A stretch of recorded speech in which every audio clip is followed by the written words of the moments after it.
So, nuclear determinants, disarmament. What do I think about all this stuff? Well, I think that it kind of, it's the same kind of logical error, or I think that leftists make the same basic logical error on nuclear weapons that they make on guns. Um, in the sense that they seem to suggest that they seem to be confused about the plausibility of their um, desires. I can agree in an abstract sense that we'd probably be better off if nuclear weapons had never been developed. Um, that's probably true. Um, I do think that the deterrence is a real thing, and deterrence probably has prevented. See, let's take a step back here. A lot of people will claim that deterrence prevented a war between the United States and the Soviet Union. I think that the premise is flawed. I think that there were all kinds of wars between the United States and the Soviet Union. There were wars in Vietnam, in Korea, in Eastern Europe, in Greece, in the Middle East, in Africa. Um, there's a very large, complicated conflict there. To suggest that it didn't happen is kind of ignorant. So, I mean, there were many, many wars between the United States and the Soviet Union. So to suggest that deterrence prevented it um, is it's just not reality, right? But I think that there's an argument that it prevented wars in more um, strategic areas, right? So they would fight in they would fight in the Middle East instead of in Western Europe. But I mean, on the flip side of it, I mean, if the Russians could break through those lines, quickly and swiftly, then they would have, right? So it's a complicated discussion and everything, but I mean, there's something to the idea of deterrence. But I mean, it's I think that it's overrated or overstated. Um, the did did nuclear weapons prevent war? No, we've had all kinds of wars since the end of World War II. And we've seen an increase in conflicts since the collapse of the Soviets. I think that there's probably a better argument that has to do with capitalism fearing the results of a socialist uprising in its own backyard, right? You can imagine the nightmare scenario from the capitalist perspective is that the United States gets in a war with Russia and the workers in the United States revolt and they get taken down from the inside. I'm going to switch my battery. I'll be back in a sec. Right, so there's lots of things going on there. Deterrence was one of them. But I think that probably the single major reason why there was never a war was because the Americans didn't think they'd survive it. Not in terms of actually losing, but in terms of their own country falling apart under the pressure of stress from the bottom up, right? There were major people's movements in the First World War that happened parallel to the Russian Revolution in Germany and France, in Canada, and in the United States too. Excuse me. And when the Americans got to Europe at the near the end of World War II, the first thing they did was they stamped out all the communes and self um, just autonomous regions that had asserted themselves in the vacuum of power, right? So there's a very real fear that would be the outcome of a war between the United States and Russia. would be that the Americans may win on the battlefield, but the structure of the country would completely fall apart. So they need these little small wars that do things one bit at a time instead, to keep the anger contained. Of course, they had conscription back then too, right? Which is a big factor. Anyways, I'm rambling. I was supposed to be talking about nuclear weapons here. A deterrent is a real thing. I think that as a defensive, let's be clear that we're talking about deterrence as defensive things, right? Deterrents don't work as offensive, whatever that even means. That's just like a misunderstanding of the term deterrent, really, right? A deterrent means that you're trying to say don't attack me or you'll get blown up, right? Nuclear weapons have never been used as a bully tactic, and for good reason, right? It's always been as a defensive posturing. So if I was Iran, for example, I would think that having nuclear weapons as a deterrent would be a good idea. And I might support that to prevent an attack from the outside, right? That would be an example where a country having nuclear weapons would act as as an incentive for peace, right? But all that said, what does disarmament mean, right? Leftists kind of do this with guns too, right? They say that if we had gun control or whatever else, then it would just fix the problem, without realizing that it doesn't really matter what regulations you put in place. Guns can continue to be manufactured. They're sold on the black market. It's not very plausible to think that a centralized state can really control the movement of goods and services in that kind of way, right? So, I have moral support towards the idea of abolishing, all weapons, guns, nuclear weapons, and everything in between. If we just get rid of them, they would no longer exist. Round them all up, throw them in a big fire. Maybe not the nukes. Maybe you don't want to throw them in a fire, but you get the point. Just get rid of them all and move forward, right? But it's very utopian. It's idealistic. It's not realistic, right? So if we take that sort of idea about guns and saying, well, ideally, sure, let's get rid of them all, let's control them all and everything. In reality, you can't actually do that, right? So the better option is to make people think they have the freedom of it and then track it, right? But even better than that is to focus on humans. Have people not want weapons around them, right? To change the culture. It's a cultural thing, right? If you take that and you compare it, or you draw upon that. I'm sorry, I'm a little scatterbrained right now. Overslept. Haven't eaten yet. If you draw that analogy to nuclear weapons, what does it mean to disarm? What does that? Does that mean just decommissioning all of the nuclear weapons?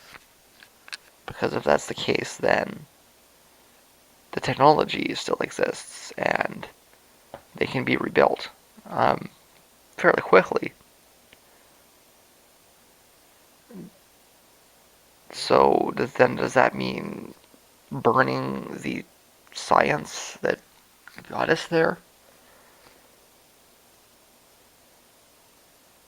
What does this mean? And I think that when you take the argument, and I mean, if you're really serious about disarmament, you you're left in a very anti-intellectual place. Because the only way you can really have disarmament and enforce it and be sure it's there is to go down the path of burning things, destroying knowledge, and even that in itself,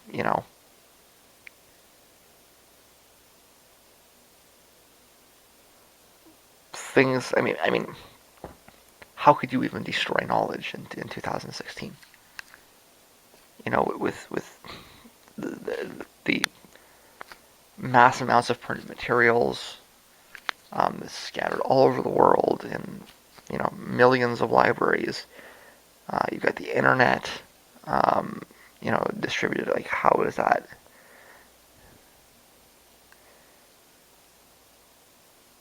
You'll be burning things for 50 years, right?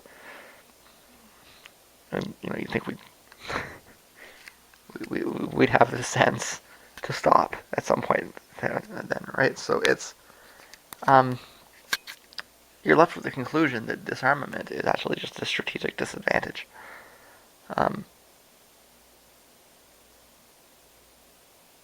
Because all you're doing is you're making it so that you have to take longer to manufacture something as a deterrent than your opponent does.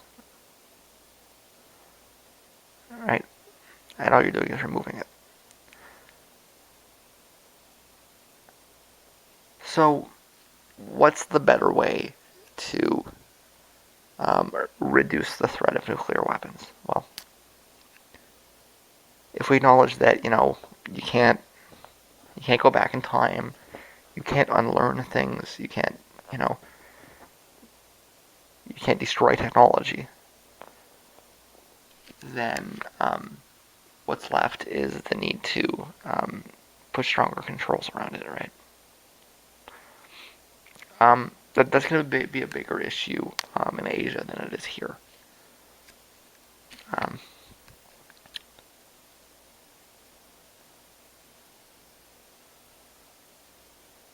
For example, a lot of this logic might break down when you're talking about Pakistan, right? For a country like Pakistan, the danger of having crazy people take over the nuclear weapons may be more powerful than any other logic in any other way, right? So, and this is just another example of the disingenuousness of American foreign policy. They go after Iran, who has a legitimate reason for a deterrent, and they just shrug off Pakistan. You think that if they were really concerned, they would go after Pakistan, because that's a really seriously dangerous situation. Whereas Iran is essentially harmless, right?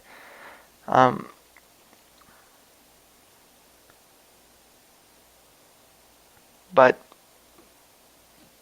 how do you convince Pakistan to eliminate this deterrent while India has nuclear weapons?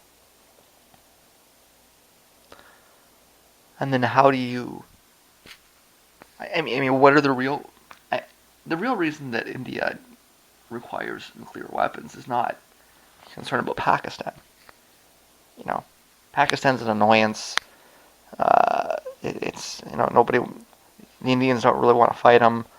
They want to take over large amounts of their land and everything, but it's not really a fair fight, right? India is like 5 times its size, and if it ever came down to a conventional, to a serious conventional war, India would spank Pakistan pretty badly. It would be over pretty quick. The real reason that India requires a nuclear deterrent is China, right?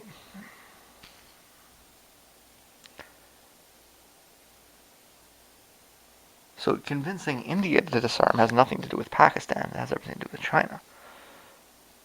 And convincing China to disarm has to do with the United States, right?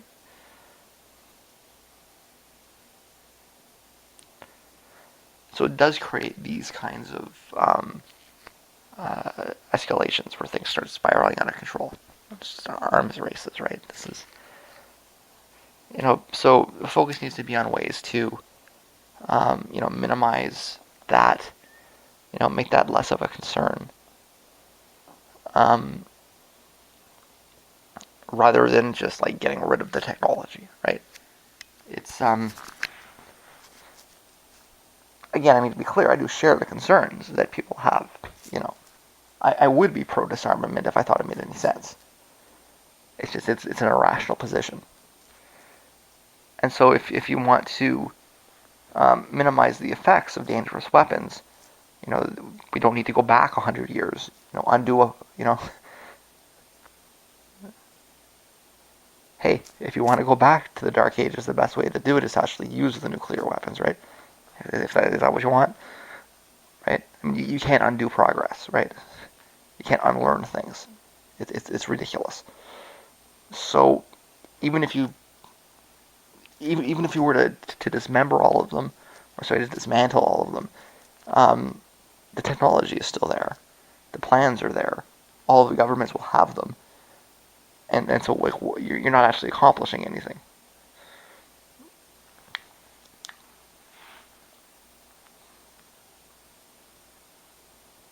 The smarter thing to do is to try to find ways to um, ensure that the weapons don't get out. It's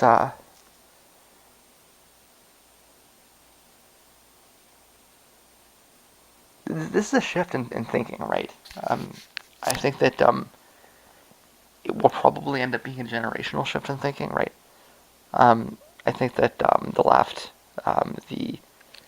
the oppositional movement, the peace people, whatever you want to call them, needs to be less idealistic about this and be more pragmatic and realize, okay, you can't undo nuclear weapons. You have to just find ways to deal with it, right? So that may mean something like a joint outside force, the Russians, the Chinese, the Americans, um, uh, putting stronger restrictions over the nuclear weapons in Pakistan, right? Um, they might be held in safety facilities or something, or you might have UN troops outside of them, or just something like that, right? Um,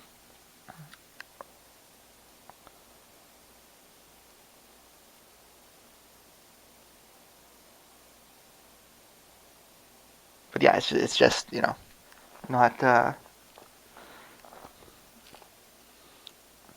I guess maybe a quick way to say what I'm trying to say is that instead of focusing on harm elimination, which is unrealistic, the focus with nuclear weapons should be more on harm reduction. And I know that you can argue that one thing goes wrong and then we're all fucked, but um, that's life. That's that's a box that's been opened. You're not going to get anything back in it, and you're going to have to deal with that.